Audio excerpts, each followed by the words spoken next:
মাঝে মাঝে কমপ্লেন আসে যে হ্যাঁ পোস্ট করছে না, বাট এটাও আমি শুনেছি যখনই পোস্ট করা প্রমোশন করছে না তখনই প্রমোশন করা। ইথিকার প্রথম নায়ক দেব কি করে হয়? সাকিবই তো ইথিকাকে উপরে তুলেছে। সাকিব খান বাংলার কিং, ওকে নিয়ে কোনো কথাই হবে না। সাকিব আমারও খুব কাছের। ওয়াও, সাকিবকে নিয়ে অবিশ্বাস্য একটি মন্তব্য করে ভাইরাল ওপার বাংলার জিৎ। দেব সম্পর্কেও বোমা ফাটালেন জিৎ। এই বিষয়ে বিস্তারিত জানতে ভিডিওটি শেষ পর্যন্ত দেখুন।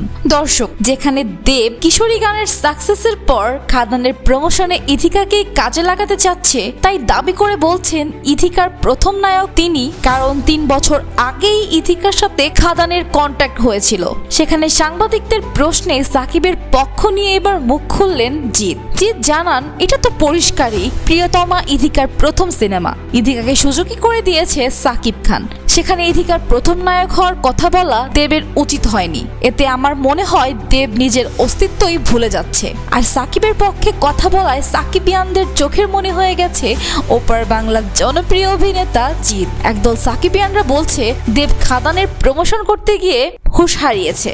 তো দর্শক, তাড়াতাড়ি বলুন আপনার কাছে কেমন লাগলো এই ব্যাপারটা। অবশ্যই মেগাস্টারকে সাপোর্ট করতে কমেন্টে জানাবেন।